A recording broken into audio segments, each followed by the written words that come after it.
Boeing diambang keruntuhan. Tanda-tanda kejatuhan Imperium Amerika.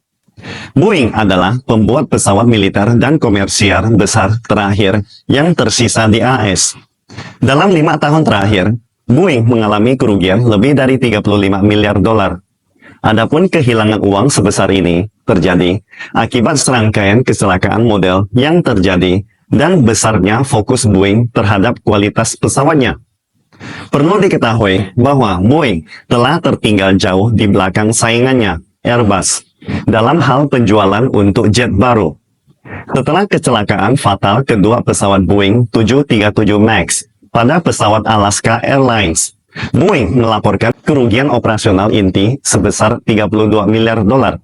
Siapa yang menyangka maskapai kebanggaan Amerika, Boeing, telah berada di ambang keruntuhan?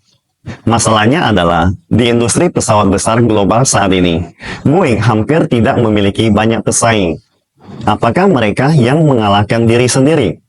Atau Amerika yang mengalahkan Boeing?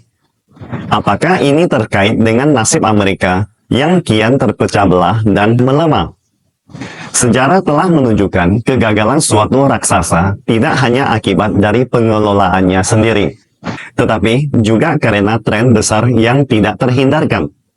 Contoh paling nyata adalah Nokia dan Kodak, yang sangat terkenal di masa lalu, yang tersingkirkan oleh zaman tanpa ucapan selamat tinggal. Namun, Microsoft pernah mengalami krisis serius dan kemudian berhasil bertransformasi dengan sukses. Jadi, apakah Anda menggantungkan nasib dan menunggu takdir? Atau sebaliknya, berusaha dan bekerja keras untuk mengubah nasib menuju kehidupan yang lebih baik dan lebih memuaskan? Hari ini, raksasa Boeing juga menghadapi tantangan yang sama. Mungkin besok ASML atau TSMC juga akan menghadapinya. Gelombang zaman terus bergerak maju. Tidak ada yang bisa menghindari roda nasib dunia. Kejatuhan Boeing sebenarnya sudah sangat jelas, karena mereka sendiri juga sudah melihatnya. Akan tetapi, sayangnya, mereka tidak bisa melepaskan diri. Mungkin karena nasib buruk datang terlalu cepat, mereka tidak sempat menyelamatkan diri. Pertama-tama, Boeing sendiri menghadapi masalah besar dan serius, seperti dua insiden terbaru ini. Insiden pertama, menurut dokumen pengadilan Departemen Kehakiman AS, pada tanggal 7 Juli 2024, Boeing telah menyetujui perjanjian pengakuan bersalah, mengakui berkonspirasi menipu Federal Aviation Administration atau FAA dalam beberapa kecelakaan pesawat di luar negeri beberapa tahun yang lalu.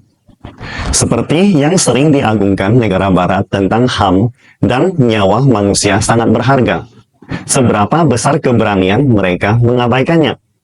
Atau apakah karena ini kecelakaan di luar Amerika, jadi nyawa negara lain bisa diabaikan?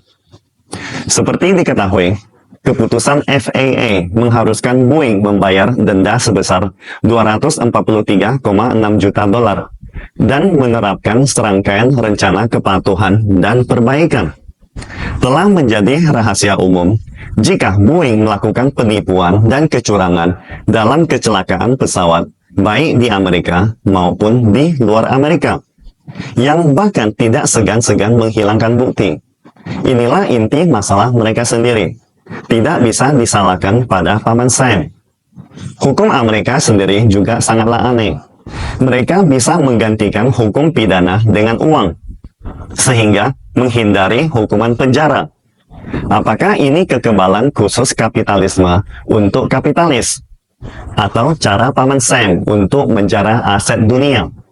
Atau mungkin keduanya? Insiden kedua, media Amerika juga melaporkan pada tanggal 10 Juli lalu, sebuah pesawat Boeing yang terbang dari Florida ke Arizona meledak saat lepas landas. Lalu, hanya 2 hari sebelumnya, pada tanggal 8 Juli, sebuah pesawat Boeing kehilangan roda saat lepas landas dari Bandara Internasional Los Angeles. Gila kan? Bisakah Anda membayangkan bagaimana pesawat bisa mendarat dengan aman tanpa roda? Apakah mereka akan mengganti roda di udara? Tahun lalu, Boeing juga mengalami serangkaian insiden kualitas. Dan tahun ini lagi-lagi terjadi kecelakaan beruntun. Jika terus begini, siapa yang akan membeli pesawat Boeing? Bahkan jika negara lain membelinya, siapa yang berani naik? Insiden kualitas ini adalah inti masalah Boeing sendiri. Tidak bisa disalahkan pada Presiden Biden. Kualitas adalah garis hidup industri manufaktur, apalagi untuk produk seperti pesawat terbang. Nyawa manusia di atas segalanya, seberapa penting pun tidak berlebihan. Dengan kata lain, kinerja Boeing pada paruh pertama tahun ini benar-benar terjun bebas. Data menunjukkan, pada paruh pertama tahun ini, total pesanan Boeing hanya 156 unit, turun 70% dibandingkan periode yang sama tahun lalu. Pada bulan Juni, Boeing hanya menjual 14 pesawat, turun 95% dibandingkan 304 pesawat yang terjual pada Juni tahun lalu. Jadi, apakah kejatuhan Boeing hanya masalah mereka sendiri? Atau apakah Paman Sam tidak ada masalah sama sekali? Tentu saja tidak. Boeing adalah industri strategis Amerika. Nasibnya bangkit dengan Amerika, jatuh juga dengan Amerika. Ketika Amerika sangat adidaya, hanya dengan sekali gertakan atau ancaman, tidak ada negara yang berani tidak membeli pesawat Boeing. Pada tahun-tahun itu, Airbus Eropa dipukul oleh Boeing hingga tidak bisa bangkit. Sekarang sebaliknya, setiap negara di dunia berani tidak membeli pesawat Boeing. Misalnya, 2 bulan yang lalu, sekutu paling dekat Amerika di Timur Tengah, Saudi Arabia, menolak membeli Boeing dan memberikan pesanan pesawat terbesar dalam sejarah kepada Airbus. Bukankah ini sangat memalukan? Pesanan Boeing semakin anjlok, kemampuan operasionalnya juga menurun drastis. Beberapa departemen bahkan rugi besar, sehingga mereka mulai mengurangi kualitas. Dan kemudian terjadilah serangkaian masalah kualitas yang dunia lihat hari ini. Selain itu, jelas bahwa kejatuhan Boeing juga terkait dengan penurunan kemampuan manufaktur Amerika yang telah lama dikosongkan. Tahukah Anda bahwa sebuah pesawat memiliki ratusan ribu komponen? Akibatnya, saat ini Amerika tidak bisa mengendalikan kualitasnya.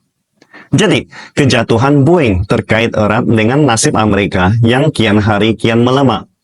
Namun, pada Boeing ada hal yang lebih konyol daripada nasib, yaitu bencana manusia. Misalnya, insiden tak masuk akal, 2 astronot Boeing Starliner bisa pergi ke luar angkasa, tetapi tidak bisa kembali karena pesawat luar angkasa Boeing mengalami kebocoran helium akibat membeli suku cadang dari India. Seperti yang telah diberitakan sebelumnya, kenapa membeli dari India? Karena Kongres Amerika memberikan sanksi berat melarang mereka membeli dari Rusia atau China. Sebenarnya, banyak kejadian serupa yang terjadi, karena bukan hanya Boeing. Bahkan militer Amerika juga dilarang membeli baterai dari CATL atau Rare Earth dari China. Jika demikian, apa bedanya negara superpower Amerika dengan keputusan politik yang tidak masuk akal seperti hari-hari terakhir runtuhnya kerajaan Ming atau Qing dalam sejarah China? AS pernah sangat hebat, hari ini juga masih kuat. Tetapi sekarang para politikus AS tidak berani menghadapi kemunduran di masa depan. Jadi mereka membuat keputusan yang tidak rasional. Ini sebenarnya sangatlah normal seperti halnya dinasti Qing di masa lalu. Jadi, kejatuhan Boeing adalah tanda-tanda kejatuhan Imperium Barat di zaman now.